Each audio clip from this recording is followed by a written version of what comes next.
Hola, ¿qué tal? Buenas noches. Muchas gracias por estar el día de hoy con nosotras en este miércoles de SOMA. Yo le doy la bienvenida a Juan Obando y a Mohammad Salemy.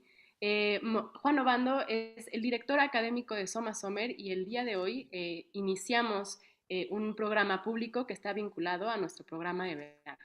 Entonces, sin más, Juan, yo te cedo la palabra para que nos cuentes un poquito más que estás allá en SOMA Summer en Tlaxcala. Y bueno, Mohammad, muchas gracias. Mohammad, thank you for being here with us, that you are in Istanbul today joining us. Entonces, nada, muchísimas gracias. Okay. Hola, bienvenidos a esta transmisión de Miércoles de SOMA, que va a ser en inglés, porque obviamente es parte del programa internacional de SOMA Summer, pero igual tenemos audiencia de muchos lugares del mundo y tenemos la audiencia que está acá en físico con nosotros acá en Tlaxcala, en Tlaxco, en la hacienda Santa María Salustoc. El tema de esta edición de SOMA Summer se titula Avatars in Paradise, pero tiene que ver con la crisis del liberalismo, las limitaciones de la ideología y el fantasma de la libertad y de la censura que ronda en las recientes prácticas artísticas contemporáneas y sus instituciones. Es en este marco que invitamos a Mohammad Salemy, uno de los fundadores de New Center for Research and Practice, quien ha sido una voz bastante fuerte y particular en la crítica de estos nuevos modelos, en que en su mayoría tienden a esconder tendencias imperialistas y aplanadoras en lo que es el ecosistema cultural del mundo global. Voy a pasar ahora a empezar en inglés entonces y voy a dar la bienvenida a nuestra audiencia en inglés y de ahí para adelante ya empezará Mohammad con su presentación que tiene que ver con las estrategias y la decolonialidad. Okay, so welcome to SOMA Wednesdays. This is the weekly night talks that SOMA offers online and also on site. This particular one and the next two ones are going to be part of our program SOMA Summer that is in English and that is being held on site here in Tlaxcala at Hacienda Santa María Salustoc. And the theme of this year's program is titled Avatars in Paradise.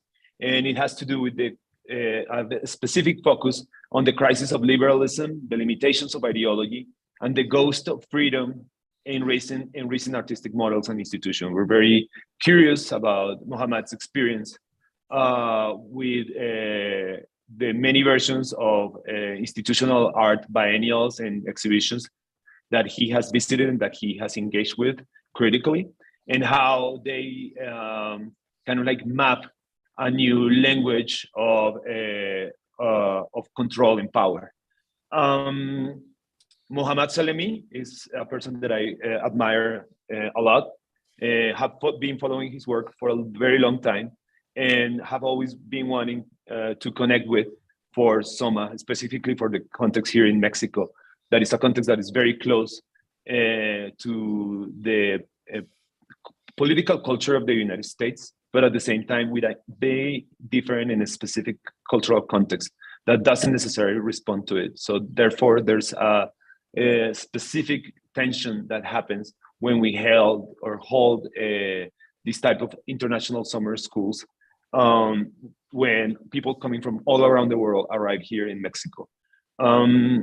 On top of that, Mohammad is the founder of an institution that in a way shares a lot with SOMA, and it's an alternative art school or critical thinking school that I started following before the pandemic, that is called the New Center for Research and Practice, and that works mostly online. And actually some people from Colombia, where I'm from, have studied with Mohammad. And I think during the pandemic, it became an incredible resource for me to keep engaged with the conversations of our time and to also have our students consult a lot of the material that was posted on the New Center's databases. So for those two reasons, I'm very, very honored to welcome Mohammad, who's an Iranian writer, critic, and artist himself, to this Miércoles de SOMA, SOMA Wednesdays. And very, very thankful because Mohammad is right now in Istanbul, where it's 4:30 a.m., and has made the effort to be here and be super present and bring this really, really cool content to us. So, Mohammad, without further ado, the floor is yours. And again, thank you for joining us this Wednesday, because every Wednesday is a SOMA Wednesday. Yes. Hello, how you doing? So I don't know, did you get a chance to share the short abstract with people, or? But I would also I begin by reading that, just as a entry into the conversation. It's very interesting that you were saying that students coming from USA and Europe are resistant towards this critique, and which is being conducted in a way, I mean, if you can include Mexico in the global South. So it's it's really interesting that people who come from the global North are resistant towards a critique of a global North cultural policy coming from the global South. Seems like this Persian saying called the bowl hotter than the soup itself applies here. But I'm glad that you said you're pushing back, and you have me here as one of the people who are engaging with the issue. Hopefully we get to have a lively discussion and not resolve, but at least address some of these tensions or disagreements with my presentation, also through the question and answer that might arises. So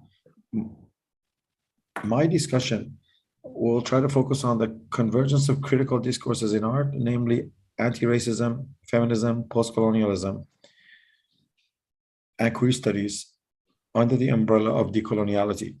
I argue that the concept of occupation and colonialism is being used to explain the commonality between how general oppression operates at different levels and spheres of social life, by specifically looking at the last 3 editions of the Berlin Biennale and the current edition of Documento exhibition in Kassel. I will provide a critique of these strategies in exhibition making and the pitfalls. So basically, that's I think that should be enough of the longer abstract.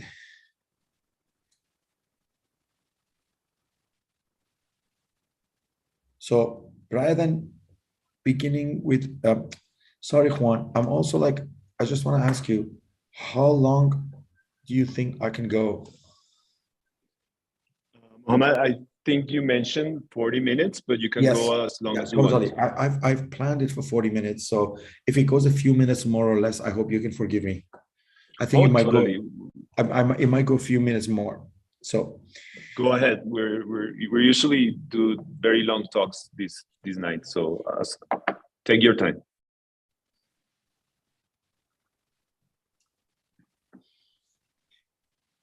So rather than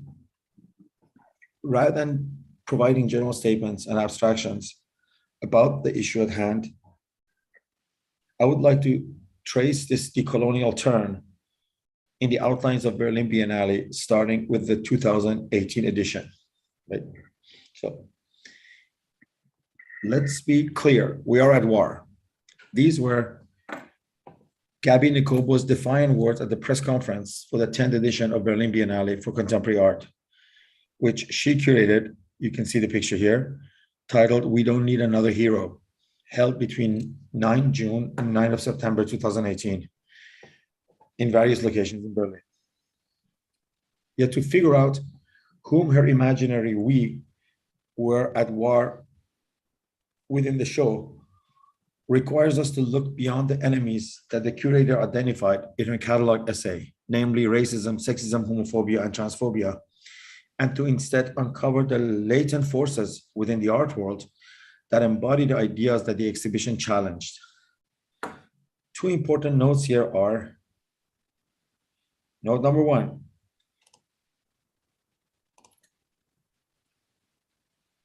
Nkobo's exhibition emerged as an embarrassed response to the 2016 edition of the exhibition curated by the New York collective, NYC collective DIS, an exhibition mostly concerned with technology and fashion and popular culture as sites for investigation technological shifts within what was already known as the post-internet contemporary art. I'd like to show you like an example of later work by this to just get an idea of like what kind of aesthetics and what kind of stuff their edition in 2016 was about.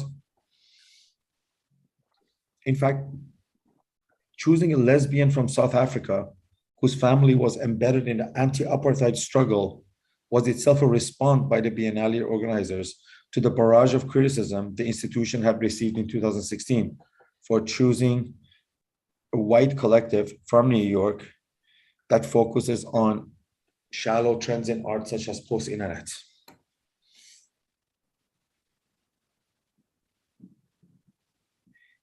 The exhibition, now I'm back to Gabby's exhibition and Nkobo's exhibition, did not emphasize colonialism and anti or decolonial struggle as the main theme, perhaps because these things have not kind of converged yet. And especially given the South African context and anti-racism within which the curator's practice had emerged. Even though, as we see later, the political issues addressed by the exhibition began to coalesce into a universal form of struggle against colonialism later on. It is only later that, through implications and poetic comparisons, one is led to comprehend that oppressive mechanisms of all kinds are in fact different forms of social or personal colonization.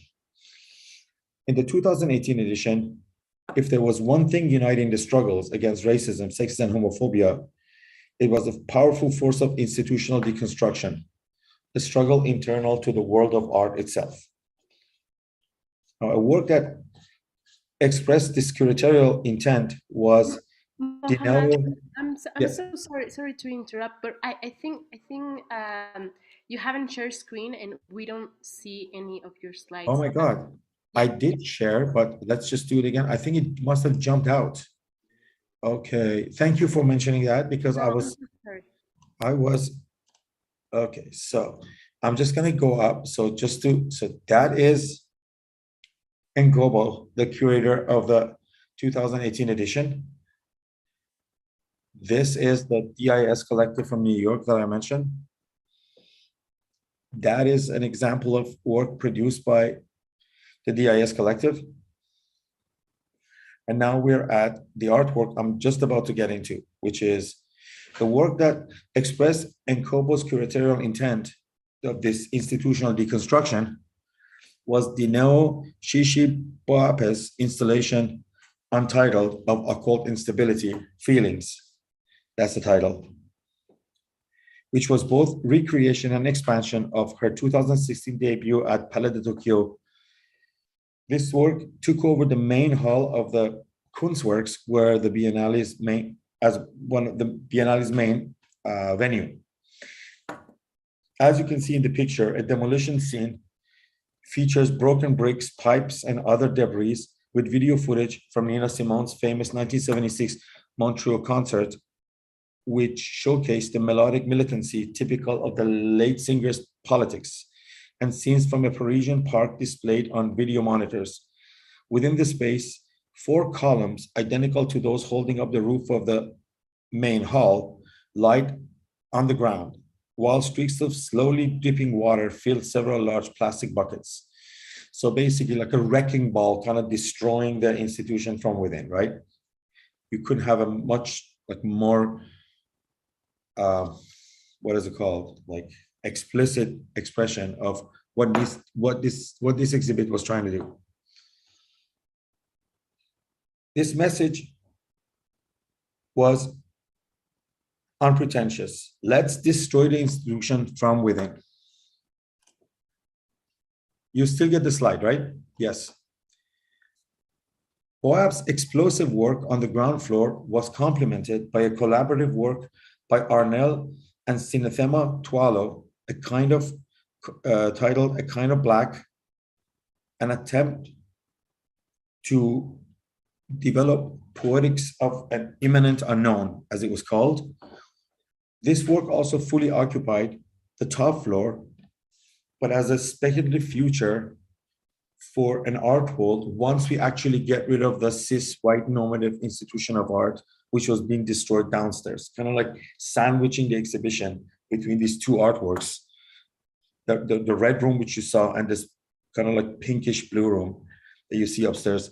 One of the funniest things in the world happened on the opening day when I went to see the work was that I found two men having sex behind the screen in the opening day. I mean, not really having sex, but like kind of like engaging it as like a dark room in a bathhouse or a gay nightclub, which was, I thought, well, maybe this strategy of deconstructing and doing something else is working. Yeah, I actually embarrassed them and they had to stop playing with each other, which was really, really funny. I've never seen anything like that happen to me in any exhibition.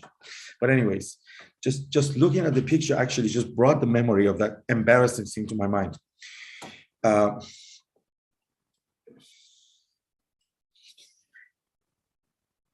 There is no doubt that the political dimension of the exhibition, the 2018 edition, was tinted with intersectional social identities, but its shades were rather camouflaged. This strategy achieved the synthesis in which contemporary art could be both critical and commercially viable within a biennale setting by making revolutionary change a matter of exposure or a gesture of rerouting the attention of the viewers. So rather than predominantly supporting well-known career artists, the curator did an excellent job of creating the right spatial setting to introduce a new generation of artists from across the global south, not only to a general public, but to a specialist audience, commercial galleries and collecting institutions who in the future might incorporate what they saw in Berlin into existing markets and systems of display. In the pre-pandemic conditions prevailing in 2018, this was a welcome call in a curatorial world that often privileged new media, ephemeral works,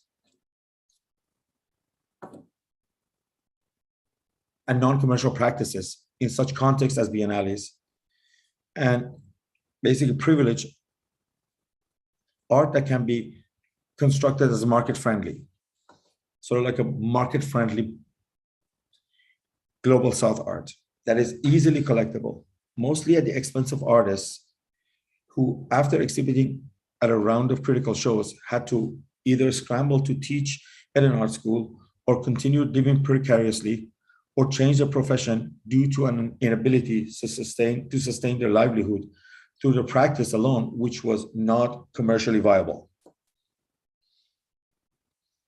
Paradoxically, the strengths of this edition of the Biennale overlap with its shortcomings. The daring act of organizing a show consisting mostly of non-European artists who more or less refused to perform their designated role or identity for a European audience, that is, by focusing on classical disciplines such as painting, was at the same time shortchanged by the fact that perhaps even nearly 2 decades into the current century, neither the artist nor the audience seemed ready for such a daunting shift. Now, what do I mean by this? Is that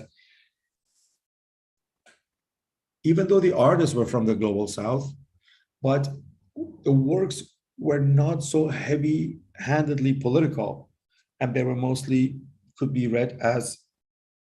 potentially be read as sort of like works that refuse to engage in identity politics, but because the artists themselves have been trained for so long to make art in such context, and audiences were trained to see art as a sign of identity, this type of like trying to get away from identity politics was not very successful because nobody was trained in either making art that is from the South but not about the South, or looking at art that is from the South but not about the South as anything but art about being the other. In a world where audiences still quickly jump to an identity-based understanding of art, artists of the 2018 edition had yet to develop a cohesive methodology of making contextually specific work that does not rely on their cultural backgrounds. This is why the 2018 Biennale, despite its problems, should be considered an okay exhibition. And before arriving at negative judgments, we must remember that the kind of battles upon which the curator had embarked have been long and require rigor and patience. And reclaiming territory from a mostly European and American dominated world of contemporary art, or making space for a broader understanding of how contemporary art manifests and functions, has been neither a speedy nor easy process, especially when the battle, as suggested by the exhibitions, must be fought without heroes. Now, moving on to the 2020 edition, with here are the curators of the 2020 edition. With Black Lives Matter, what the press release of the 2020 edition called the unrehearsed uprising of beautiful rage, unfolding across the world, the 2020 edition of Berlin Biennale began by asking how to celebrate the complicated beauty of life as the world burns around us. This was written by the female-identified South American curator team, consisting of Maria Berrios, Renata Crovetto, Liceto Langaro, and Agustin Perez Rubio. If redressing injustice was a goal of this edition, the lack of big-name blue-chip artists and flexibility towards the art market in this regard was the exhibition's first noticeable gesture. The rest of the exhibition, beyond what was sort of obviously around this theme of BLM, was organized around works by lesser-known artists, mostly hailing from the so-called Global South, with bright colors, sharp outlines, and depictive techniques defying modern and conceptual aesthetics. This type of look, whether it came from Africa or South America or Asia or Southeast Asia, sort of like punctuated the show all over the place. Now, while conveying distinct Aboriginal ethnic forms with various political or spiritual content against the domination of what the curators considered hegemonic cultures, what the exhibition ended up revealing was this universal affinity between forms and contents of works from different geographies and political concerns from the Global South, and what actually these types of struggles and the artwork from these places share, consciously or unconsciously, and what they share in order to put their message across globally. This revelation made the often made claim about diversity of form in the exhibition meaningless when one considers how these works look more or less as if belonging to the same formal genealogy.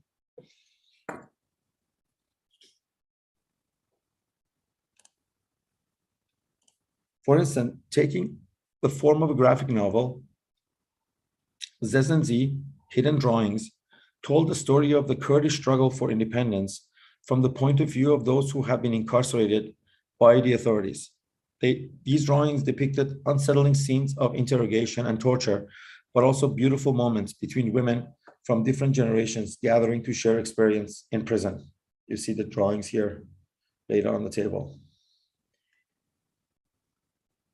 But even if art has real-world consequences, that should not disarm the field from critiquing itself, especially when it comes to making much-needed distinctions between aesthetics and politics, while acknowledging their codependency.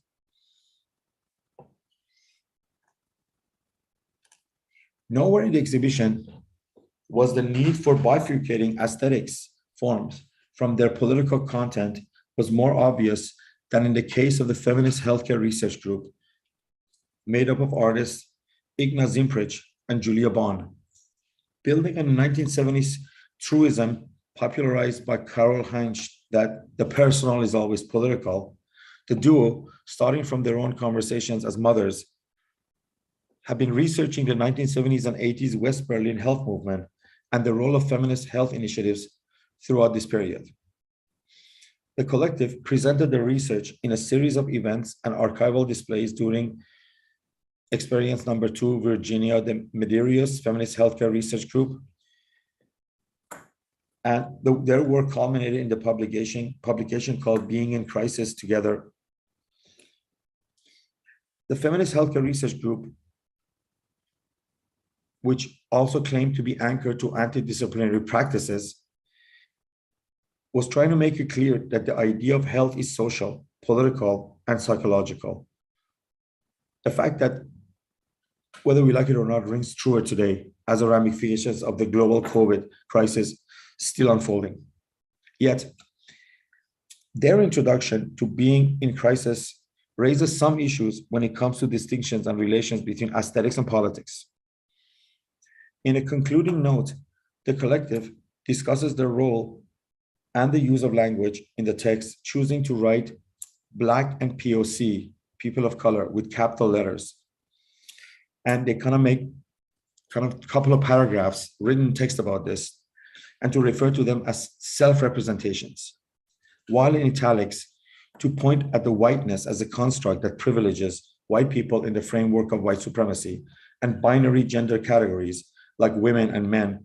They wrote those with asterisks after them in order to underline their social construction. And this was very much like highlighted in the text. So they not only practiced this type of language construction, but they actually made a point of talking about how cool it is to make such sort of like conventions in writing, in art writing. So while in complete agreement with the epistemological shifts that inform their aesthetic declarations, there was something naive or perhaps even counterintuitive about this type of typographical activism in the 2020s. Those familiar with social movements of the 1980s and 90s will remember that people striving for equality and justice had to learn that not everything personal is political. And short of real political struggle in all levels of social life, a mere shift in language or printing nice words in a catalog does not automatically produce emancipation and could even cause resentment and incite resistance, which connects with the Biennale's political stance as a space of global resistance against forces of intolerance and bigotry. Also, to consider here is why such important work in the social world needs for its final validation to end up in the field of contemporary art. And if politics can be successfully bifurcated from aesthetics, then what kind of contribution can this work make to a field of inquiry which has historically been concerned with forms and aesthetics and meaning? This overemphasis on the primary political role of art in the 11th Berlin Biennale 2022 edition was indicative of what the Berlin art world bubble needed to see, in my opinion, in the limited frame of its own self-made mirror in order to feel socially and politically relevant in the current climate. The neoliberal forces that have been at the helm of policy and power in Germany and European Union, which have not been successful in pushing back against the cascading enclosure they feel by the forces of neo-nationalism at the ballot box, perhaps can use their institutional clout to put on a show of confidence, if not force, in an ongoing culture war with no end or victor in sight. But only history can tell if returning to Walter Benjamin's old prescription of politicizing aesthetics against the fascist attempt to aestheticizing politics will win the day for progressives in Europe. Now, on to the current edition of the Berlin Biennale.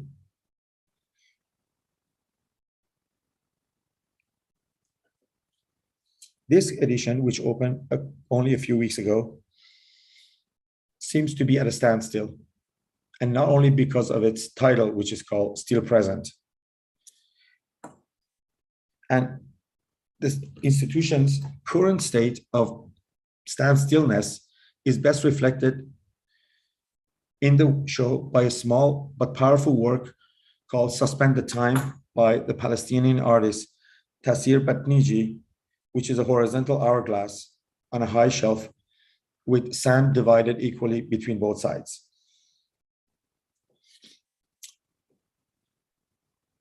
Still Present, the current edition, revisits anti-colonial grievances and political issues that have similarly characterized the Biennale's last two editions. All these three exhibitions have focused on the adverse impacts of modernity on geographies of the South, places outside Europe and North America, as well as individuals and marginalized groups inside these privileged colonial zones, the queer, the woman, the person of color, and so on. However, the only difference is that this time, the majority of the artists featured in the show, which is curated by the artist Kader Atya, with an all-female artistic team, the artists hail from North Africa and the Arab world. So this is like the Arab world edition. What is also different is the embrace of scale and immersion, with experiential works installed in large spaces involving expensive visual technologies, perhaps fueled by the addition of Hamburger Bahnhof's left-wing building as a huge site that needs to be filled with stuff. The structure's large secluded areas offer ample room to realize immersive projects, an attempt that seemed to have exhausted a large sum of the exhibition's budget without actually achieving an impact that justifies this kind of expansion and expenditure. For example, Toyhan Noganchi's video installation, This Undreamt of Sail is Watered by the White Wind of the Abyss, 2022, sits on a large platform adorned by broken ostrich eggs. Oh, I don't have the right slide here, but I mean, I have a slide of a, yeah, I don't know what happened here, okay. Sits on a large platform adorned with broken ostrich eggs and an oxygen mask. Its center is furnished with an object that crosses a hospital bed with a fishing boat, above which hangs a screen displaying a video co-directed with the artist's mother. If you just give me a second, maybe I can show you the picture of the work.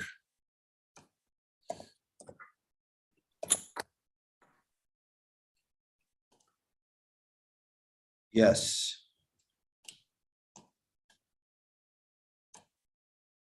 There we go. You see it, right? Yes? Yes, Mohammad, thank you. Awesome. Here we go.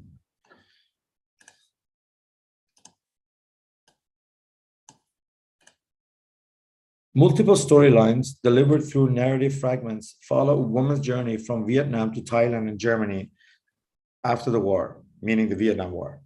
Yet the set's excessive stylization, combined with the story's romantic tone and monotonous narration, reduces the heavy political content to a congenial anti-colonial pastiche of, oh, look at me, poor me, rather than kind of like pointing to larger political or social impacts of what the artwork subject matter tries to deal with.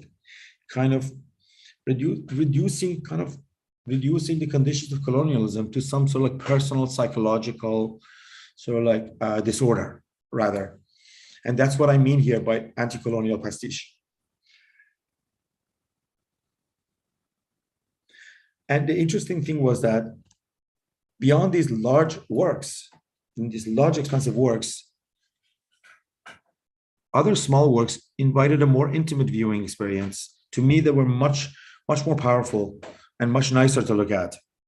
An example of it would be Dana Levy's history lessons and other Palestinian artists who showed a rectangular composite comprised of 77 historic magic lantern slides depicting landscapes and faces from the American and pre-Israeli Palestine. Most of it was from the pre-Israel Palestine. So mounted on a 50-inch flat screen television, the slides appear to be overlaid with dotted screens that increase their contrast, making them appear as if they have digital origins. The artist programmed the monitor beneath display footage with a flashing lightning video, which illuminated the slides and giving them a kind of like shimmering sentient presence. You see them here. It really like this piece like was shining with some kind of like life behind it. And you could even see it in the faces of the audience that like rather than going and looking at these larger installations, everybody was kind of trying to figure out what's going on. And it took me a long time actually to figure out that the slides were actually analog slides. What made them look digital was the screens put in front of them. And what gave the piece the light was the video monitor behind, and the video that was playing on that monitor that made the light kind of move behind these different slides and made one corner of it light and one corner of it dark, kind of pointing out to this like specificities of these colonial images coming from the occupied Palestine or like the pre-Israel Palestine or whatnot.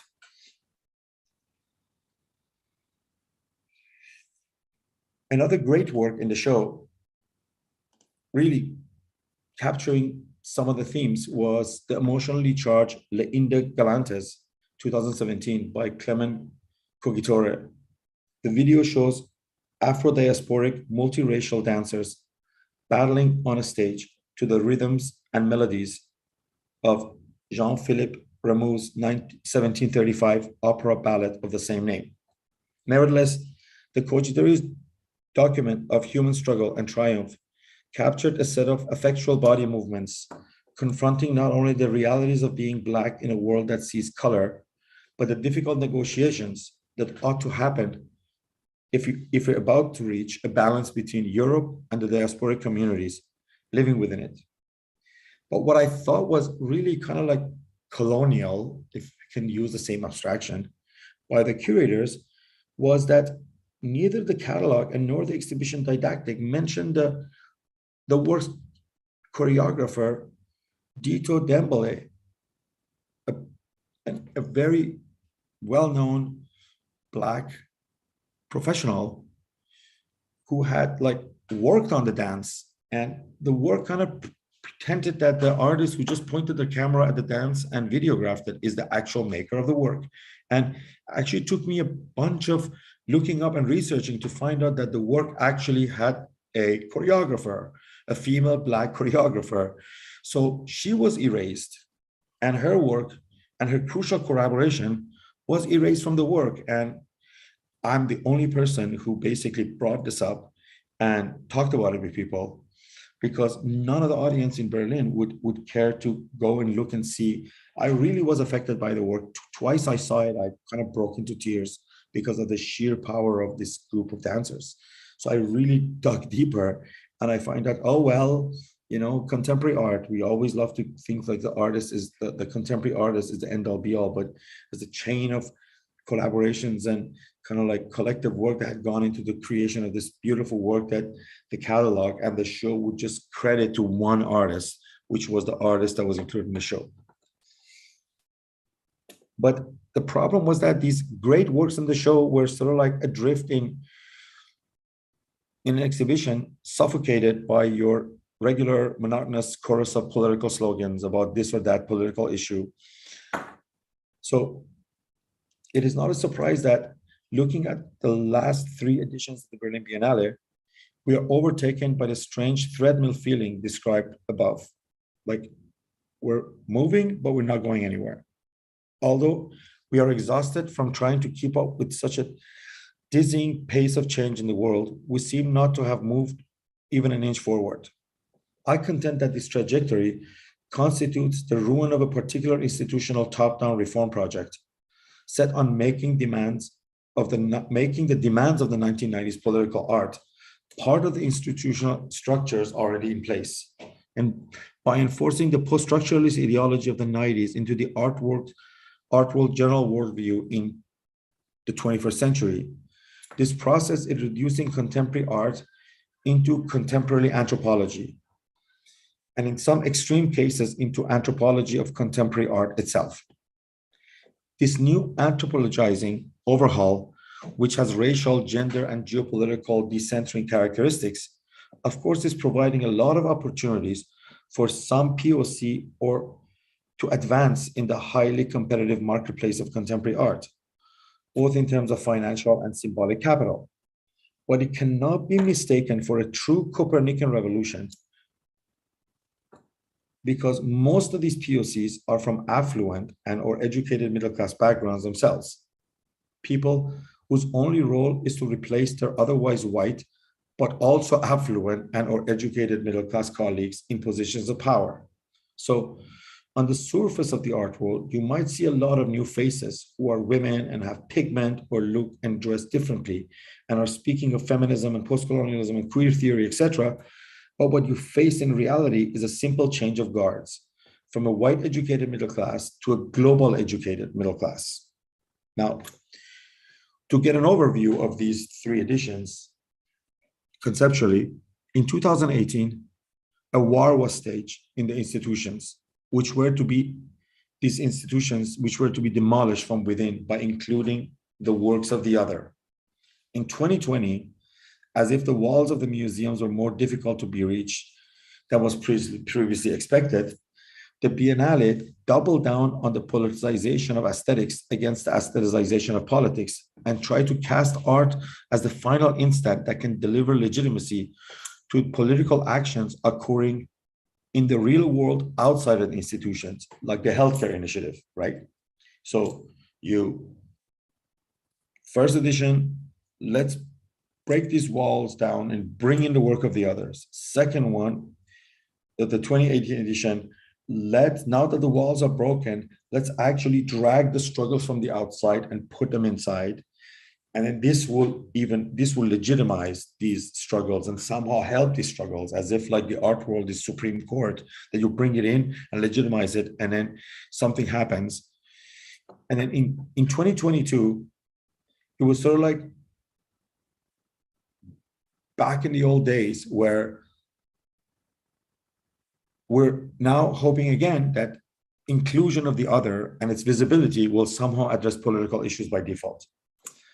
This obvious stagnation is somehow sidestepped through a larger focus on scale and immersion in the 2022 edition, and the constant need for political ballast in each artwork constantly pulls us away from recognizing a lack of epistemological expansion in the actual art and its surrounding discourses back towards flat political slogans as a remedy and a cover-up for this lack.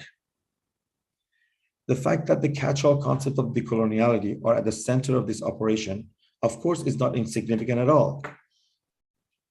Looking at Documenta 15 and its recent controversy about anti-Semitism will give us an example of the role played by anti-colonial and decolonial discourses in the German context and might help us understand the three editions that we discussed.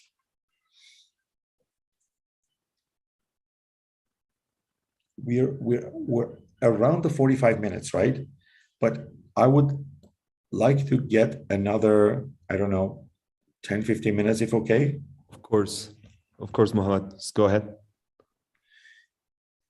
The current I don't know how many of you are familiar with the current controversy, but we'll try to like show some images and talk about it. The current controversy about anti-Semitic imagery found in some, first of all, let's maybe show the artworks. That's the artwork.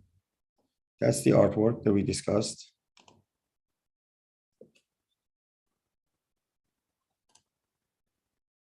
This is the anti-Semitic image. If you see the person with the hat and the cigar, sort of like a Jewish person, typical anti-Semitic imagery from 1920s and 30s Germany. There's some Israeli soldier here, part of the military crowd here. This image was deemed problematic. And then there's actually another image I would like to show you, if you don't mind.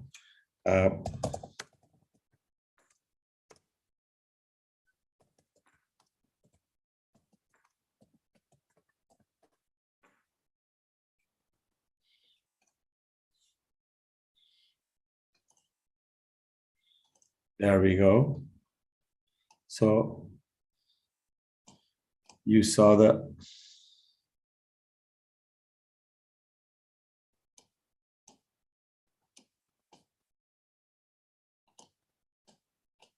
problematic image.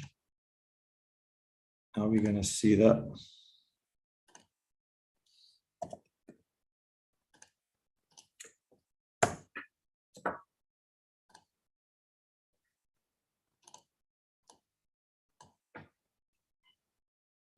So that's the before and after. And I think the last I checked, the empty scaffolding is still there. So you see, that was the artwork, and now that is its lack. And that is a close-up of what was in the artwork. So what happened was, during the preview days, they were too late to install it. I was there, and I saw the scaffolding actually because they were installing it.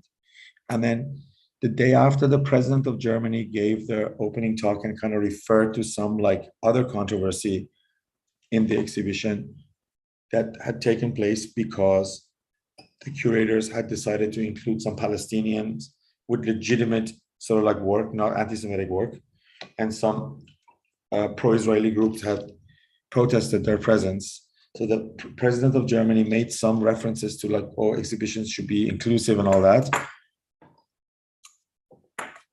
The following day, the mural went up, and then immediately people noticed these details in it. And then it was first covered with black fabric for one day, and then it was taken down. And last I heard, it still stands as is, as an empty frame. So this is the controversy. So now that I'm referring to. Okay, so let's just go back to the interesting. Okay, I lost my window.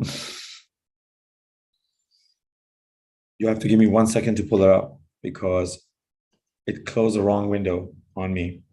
I hope you don't mind. No problem. There we go. You still have the screen, right? Or no, actually you're seeing me. We're seeing your screen. We can see your presentation and you. Okay, good. The presentation is what we want you to see. The sun is coming up here and it looks very nice outside. I just turned around and I saw the sun coming up. Okay, I'm really sorry for this delay. I'm glitching the presentation. Given the fact that it's 5:15 a.m., I hope you can excuse me. So the current controversy about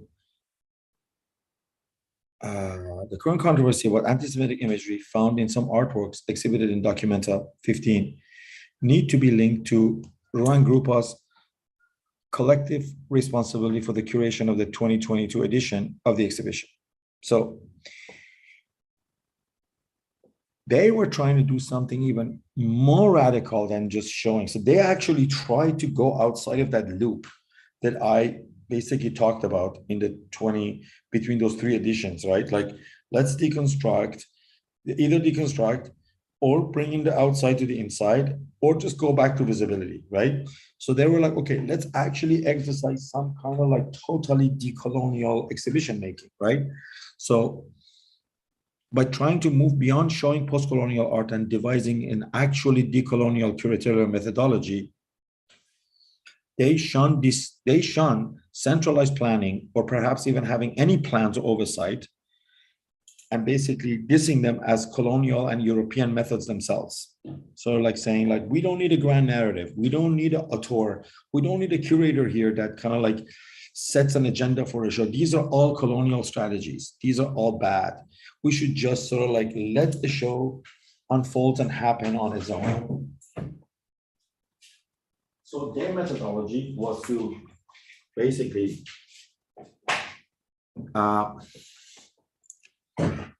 they invited some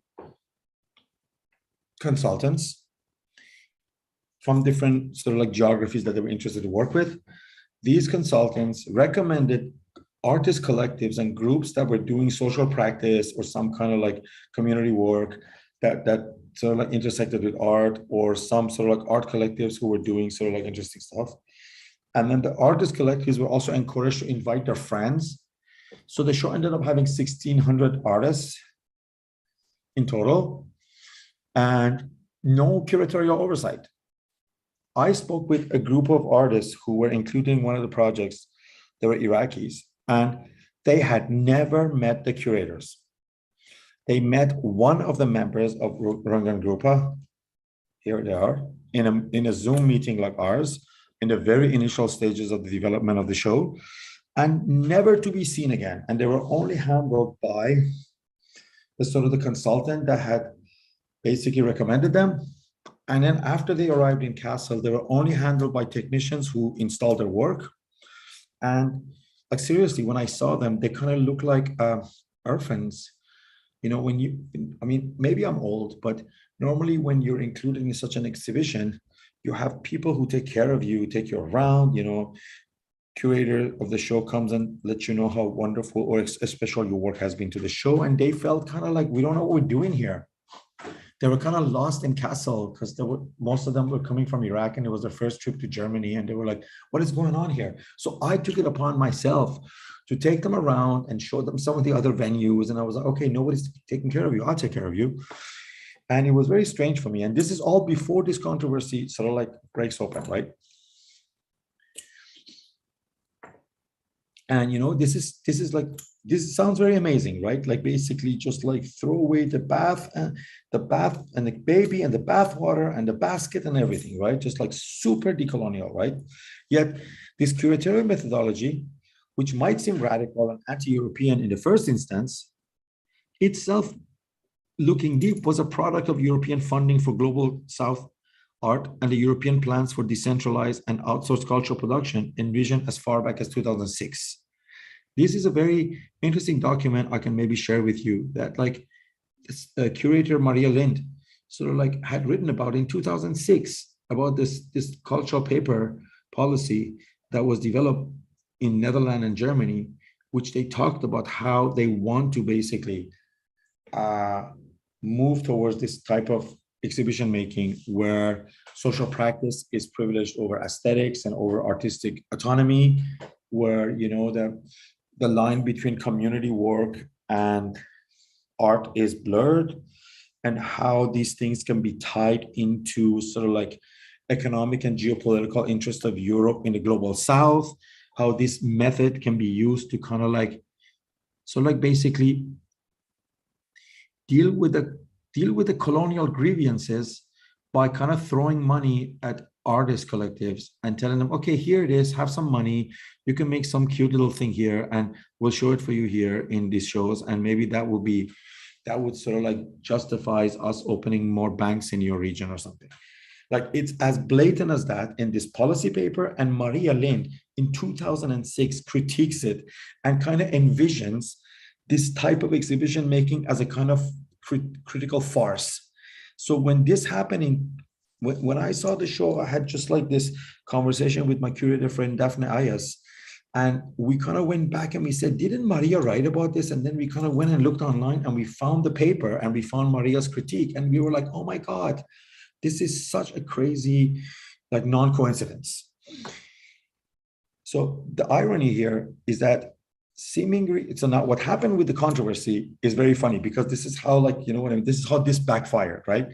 The irony here is that a seemingly radical and decolonial method, which in essence was promoted by European cultural funding as a way forward for cultural production in Europe and practiced by cultural producers from the global South, in this case, Rangan Grupa from Indonesia, ended up breaching Germans' code of cultural decency, not intentionally, but by the lack of any intention. It's not like these people said, oh, it's very decolonial, let's include some anti-Semitic images in this show that we would totally like insult German sensitivity and this will be a decolonial act. It wasn't like that. It was like they went out of their way to be so decentralized and so sort of like non-author, non-European, that they ended up actually offending their sort of like their funding agencies and people who had invited them to do the show, and embarrassing them to a point that you end up with such a crazy display in the midst of a very important exhibition, the most important exhibition happening in Europe every 5 years, right? So did the removed artworks by Taring Paddy, the name of the artist collective, include anti-Semitic images? Of course, yes. those who are arguing otherwise, because there's plenty of people who argue, oh, that this is like contextual. People don't understand that these images in the context of Thailand or in the context of like, I don't know, Indonesia or this and that. And it's like, well, you change that context. You bring these images to Europe. There has to be some curatorial oversight. There has to be some curatorial oversight. There has to be some curatorial planning in terms of once we change the context, what's going to happen to the meaning of these images, right?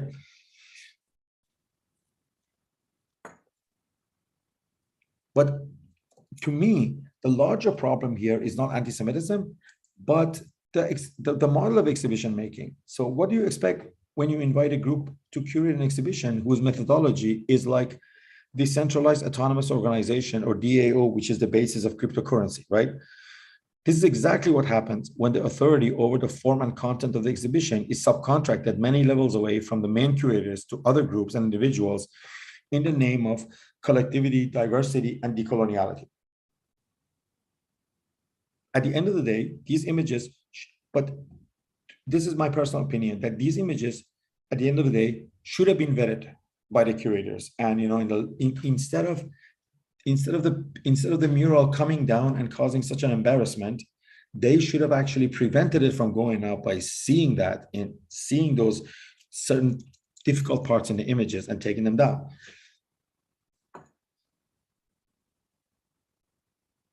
But now that they were included, the curators should have this would have been a really great moment of decolonial resistance, because the curators, rather than saying like, oh, sorry, we fucked up, let's remove them, they should have actually insisted that no, now that they're up, they should survive and stay and become a fostered conversations about the show, even about like the curatorial method, and basically a wider discussion maybe about Israel's aggressive presence in the Middle East as a government that claims to be a state for all Jewish people, because Israel does claim to be a state for Jewish people. So you can basically make this naive, conflation of Jewishness in Israel, and point out that this conflation begins with the appearance of the Star of David on a flag of a country that still exercises colonial violence against Palestinians, right? But none of that could happen because the offense was so big. The mural was taken down, as you see in this lovely picture, and the conversation, we just ended in a bunch of apologies by the curators, by the artists, and in my opinion, as far as Germany is concerned, if a society genuinely feels responsible for murdering 6 million Jews, it must then overcome its collective emotional response to these images and handle their uncomfortable and offensive existence in a sober manner. This event should have been used as a forced chance to open a larger discussions about form, content, global contemporary art, the fraught relationship between Germany and Israel, and the two countries' moral claims and responsibilities in regards to the past, and the past oppression against Jews and the present oppression against Palestinians.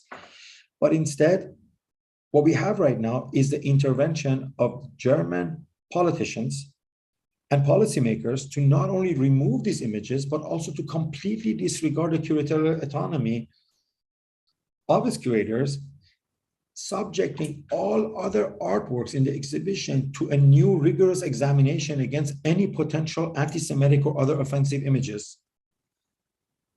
A reaction that not only undermines the decolonial and decentralized methods used for the organization of the exhibition, but in essence disqualifies the non-European curators from exercising any judgment or autonomy, or refusing to have any judgment or autonomy. This is the moment in which decoloniality comes full circle, when doubling down on radical gestures like a negativity multiplied by negativity causes a new kind of authority and positivity. So more so, this controversy can help us cast a light into Germany's own infatuation with the post-colonial, decolonial, and other luxurious exotic imports. In a beautiful text written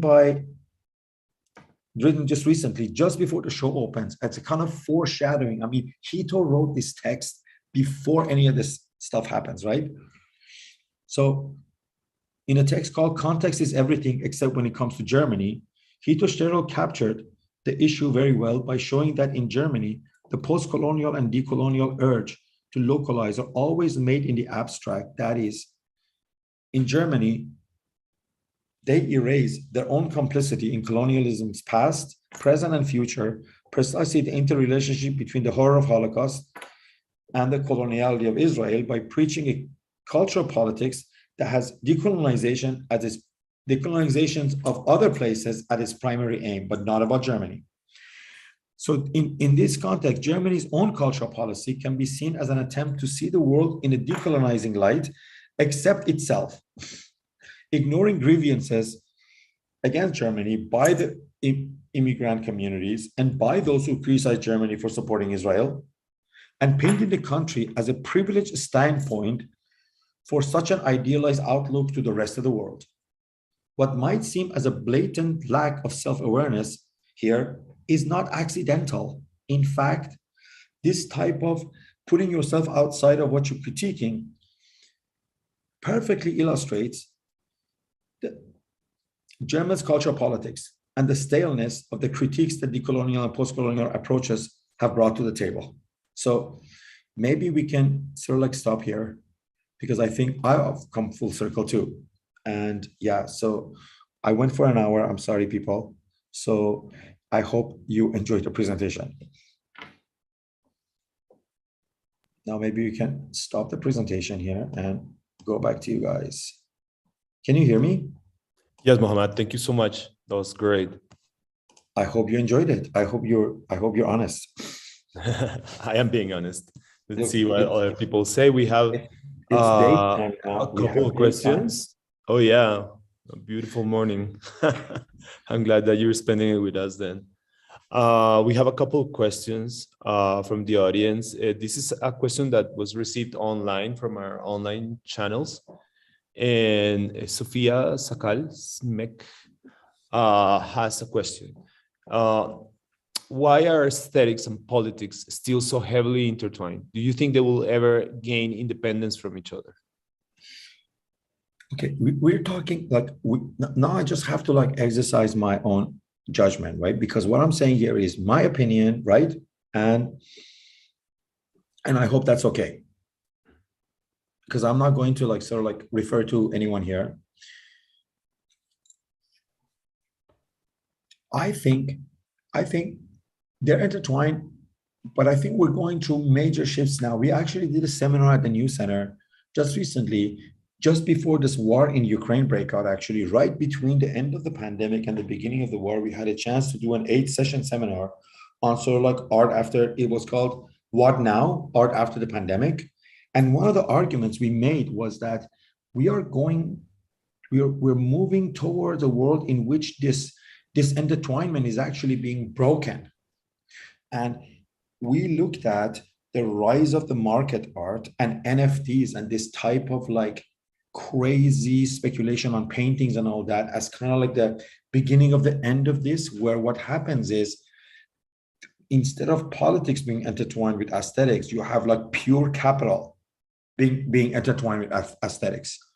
And this romantic notion that form has meaning and aesthetic is sort of like where form and meaning are sort of like meeting and dialectically turning into each other is completely, has to be rethought. But we're in the midst of this shift. So it's very hard to speculate what are we going to get afterward. But we'll see the sort of like where we're going. One place to look for is NFTs.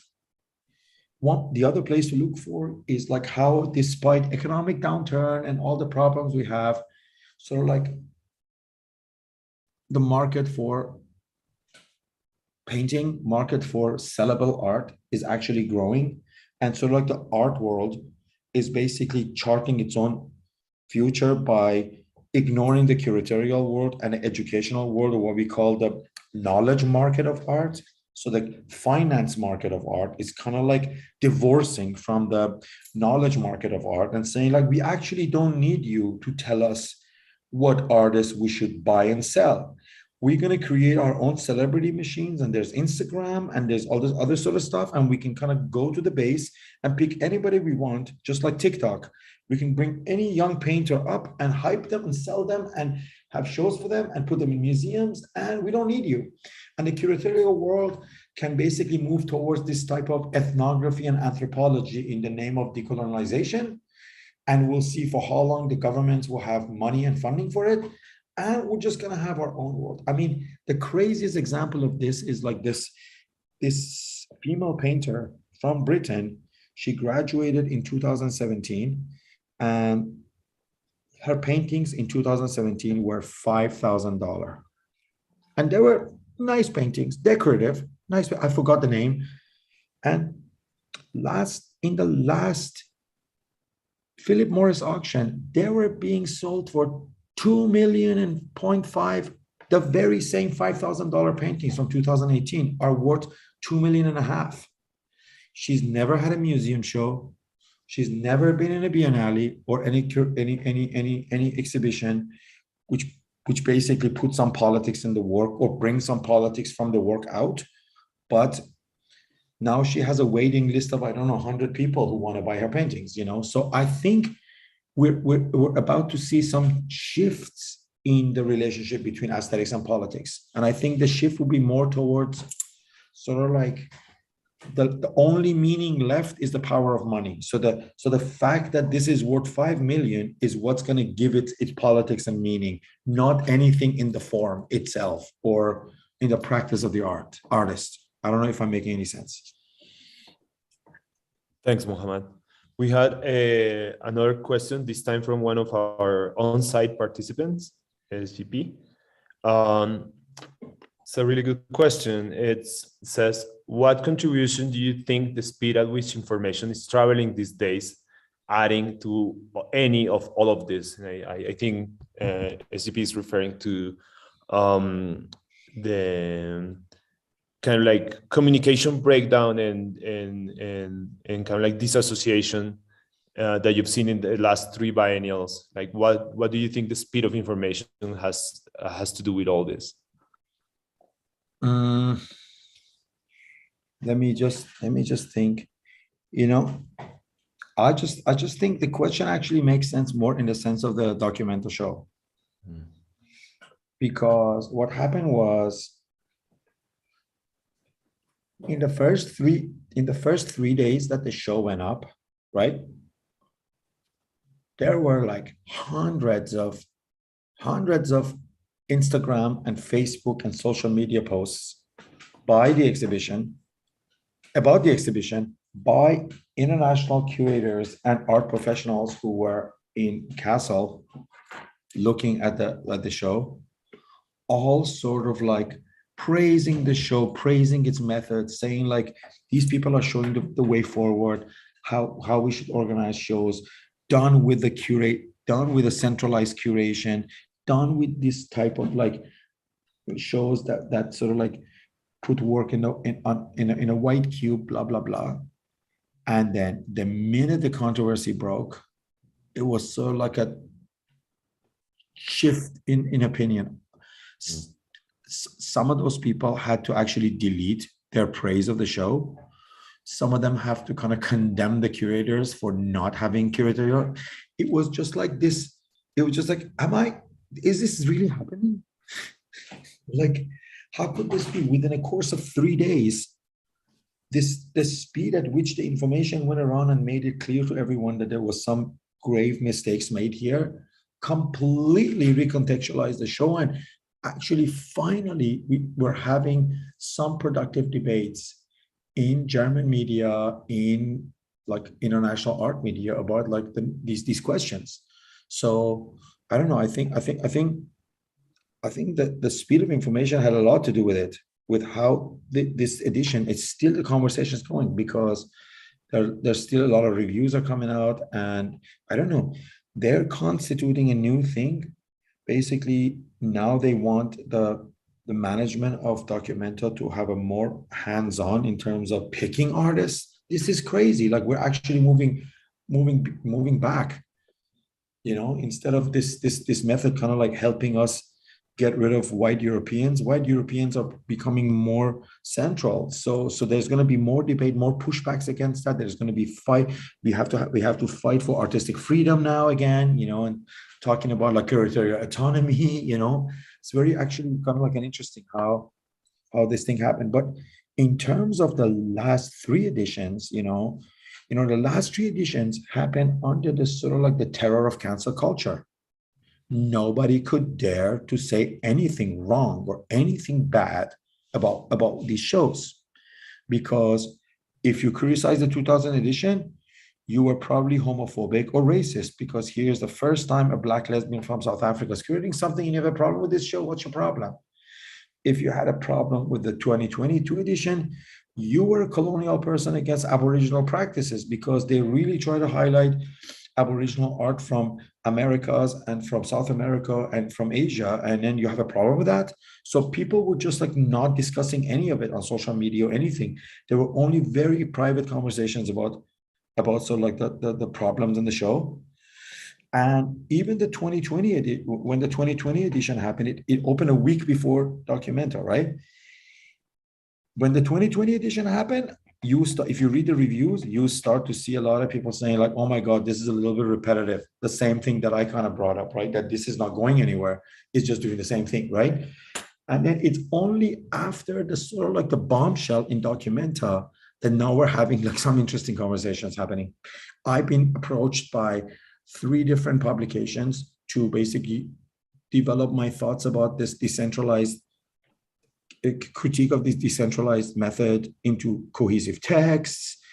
And I've been invited to participate in a collective writing exercise with a group of writers for the Spike magazine, the Austrian-based Spike magazine. And like, because of how I put my comments out, I've become kind of like an expert to critique this Documenta, which is great. So I'm kind of like being asked to contribute, and this all happened because I'm just going to speak 2 more minutes in response to this, and then I'm going to shut up. When those curators all were praising this is all before this all breaks out, right? I made 15 screenshots of these like over the top praises of this Documenta. And I made a Facebook post and I said, there's something rotten at the core of this. Why do these people feel like they all use the same language to congratulate this? But this show, there's nothing to congratulate because there's no curation, actually. This show has no curator. This show is about like, let's just bring our friends. Our friends are going to bring their friends, and their friends are going to bring their friends.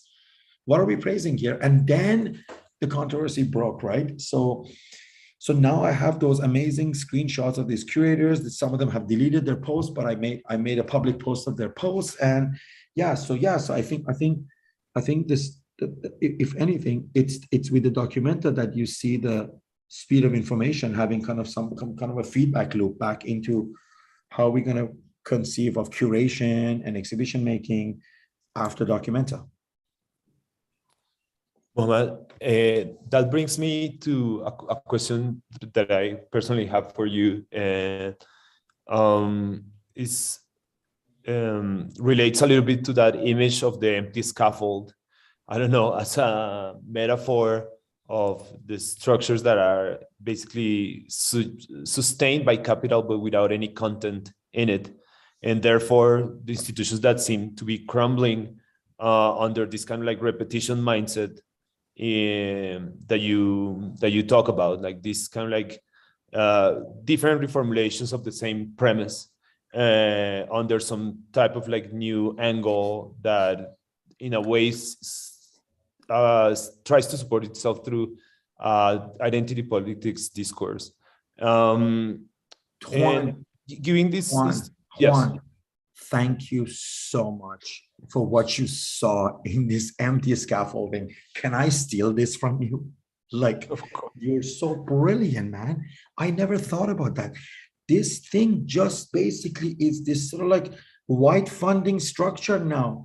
Like now it's naked. Now we can actually see the white people behind the whole damn thing. It's right here. It's right in the scaffolding, man. Thank you. You're amazing.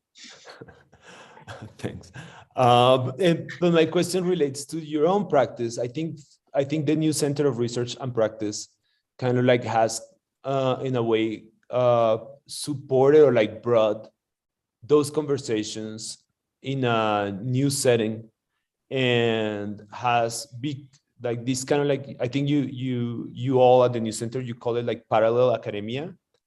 And I don't think it's only academia, but it's also for, I think for me and some of my students has been a resource for criticism and art appreciation and history and discussion.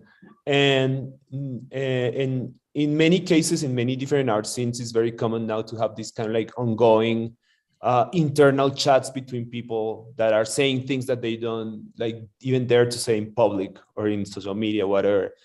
But can you tell us a little bit about the role that you think new institutions that are not decentralized, because I think you are centralized in a way at the New Center, of course, but that are even way more flexible, that are running with very low cost, employing other types of different energies coming in. How do you see the role of these new institutions coming in when we now know that there's like this ghost of these institutions that seem to keep crumbling and crumbling?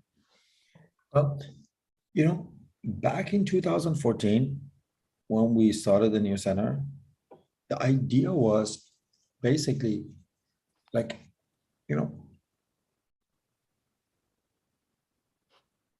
when Nick and Alex wrote the Accelerationist Manifesto, that was late 2012, early 2013, when that manifesto was written. I totally recommend people reading it. It's still it's becoming a historical document now. The Accelerationist Manifesto. My idea was to sort of like saying like, okay, can we do critique not through saying, but through doing? So if we can sit and criticize institutions of power and education all we want and write books about it, but we can also critique them by actually making another institution, right? So this type of attitude was kind of like captured by a very short tweet by one of our board members, Benjamin Bratton, right? He wrote, if for Marshall McLuhan,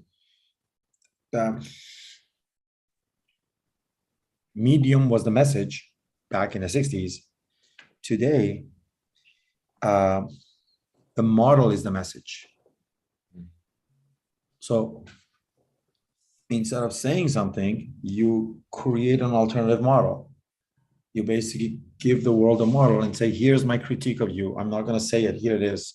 Through what we do, we basically shortcut through critiquing you and arrive at some kind of like responsive solution to what the problem was that made me want to critique you to begin with. So that was really at the heart of the New Center back in 2014, 7 years before, 8 years before Benjamin actually wrote this tweet.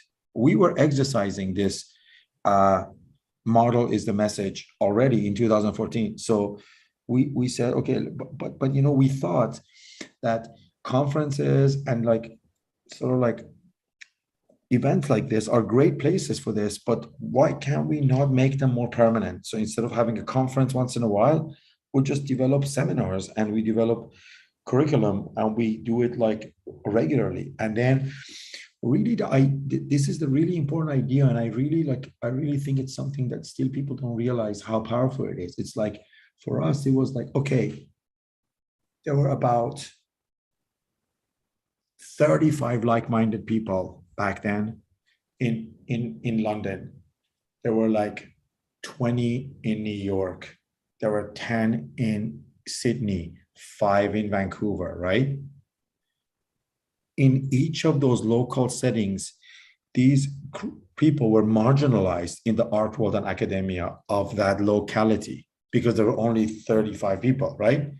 But once you network them, they will become a much larger group globally, because 5 over there and 35 over here and 50 over here, and all of a sudden we're like a group of 1,000 like-minded people, and now we can actually meet on a regular basis, discuss on a regular basis, and basically continue on certain types of epistemological exploration on a regular basis. So this really was at the heart of it, bringing bringing people who were like-minded, but in the local settings felt isolated and marginalized, bring them and make them feel like they belong to something that is actually doesn't need to defend itself against a majority who look at them as weirdos.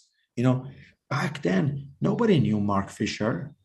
Mark Fisher, I mean, people knew Mark Fisher, but they didn't know Mark Fisher like now. Mark Fisher was our inspiration, man. Mark Fisher was like, I had hours of conversation with Mark on Facebook before we start News Center. He was like, yes, this is what you guys should do. This is how it is. This is great. He was one of the advocates of the Accelerationist Manifesto. He was one of the people, like a group of us who were sent the manifesto to read and comment on it. He was a major comment person on the manifesto. You know what I mean? And I think even the fact that you come here and tell me you've read Mark Fisher shows me that like the work is getting done. This type of like building this alternative sort of like ground for exploration, education, and practicing, I don't know, humanities and art is great. And I think this is sort of like how we started, and this is how back then when all that started, there was a pushback against what we were doing by the people who later were called woke, or what I mean, the crowd who were post-structuralists or came from academia, right? So when we saw a News Center, we were like, okay, here is the manifesto, and people who are trying to like point to like larger universal issues that affects everyone, including the distribution of wealth, climate, health crisis worldwide, income inequality worldwide, and the question of planetary computation and algorithms, which is a worldwide. These are 5 universalizing issues that no matter what geography you live in, and no matter what race or ethnic group or minority you belong to, you're subjected to these universalizing forces, and we need to come together to discuss this, right? That was the whole idea. And then we thought that, rather than trying to engage this negative energy coming from people who were resisting these ideas and insisting on identity politics, we would say, we agree with the sort of like politics you have, but we will not react to them, because then we would look reactionary and right-wing, but we won't also engage in them by developing curriculum or stuff that is completely different. In that way, we will complement you in the academia. So you want to keep doing feminist theory? Go ahead. Hopefully what you're doing will be useful in the future. We're just going to do this other thing. And like we consciously decided to not sort of like go against them, because it was already this reactionary movement was being developed around the world, and we didn't want to be seen as part of that.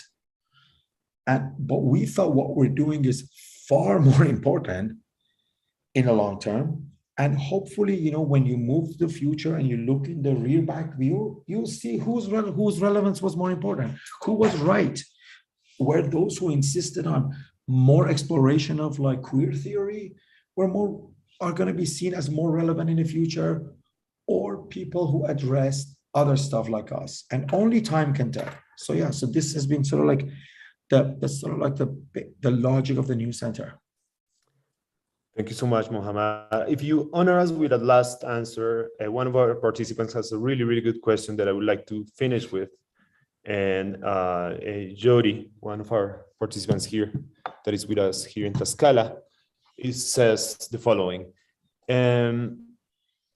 It seems to me that part of why cultural institutions have become ideological battlegrounds has to do with the intractable state of liberal politics, at least in the US, where democratic leaders who are centrist are still playing by the rules, not changing much.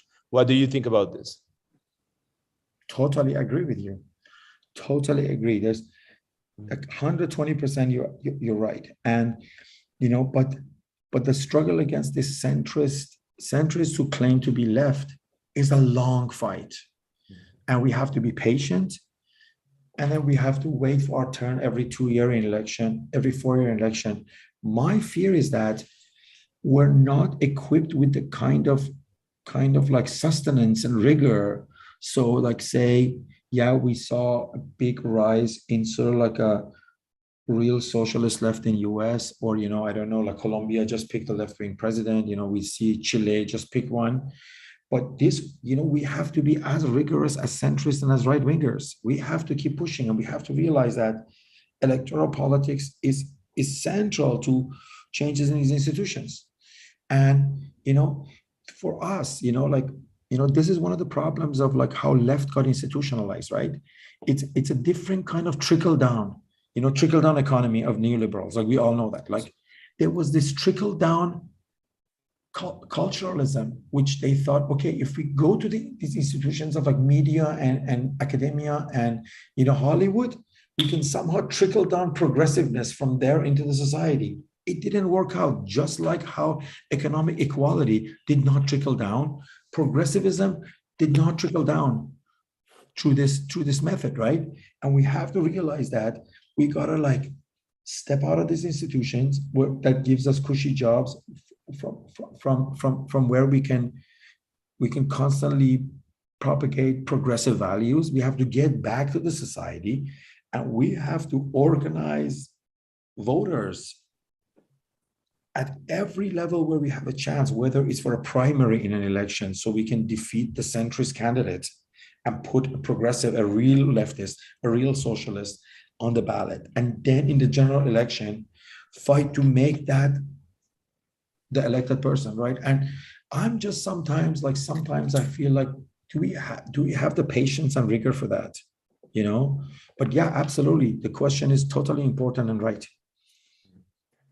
Well, Mohammad, I really, really want to thank you for this awesome talk. I think it was about time that we had made a contact with you and the new center. And it's a very pivotal time, as you said. Thank you so much. And thanks again for inviting me. It was great.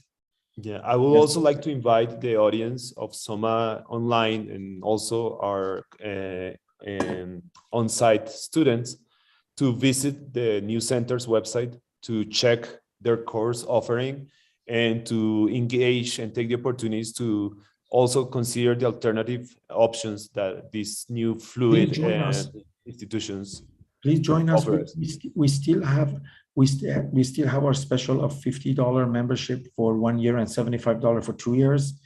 And it will be lovely to see you engage with our content. Thank you. Fantastic. Thank you so much, Mohammad, and get some sleep. Yes, bye. Bye.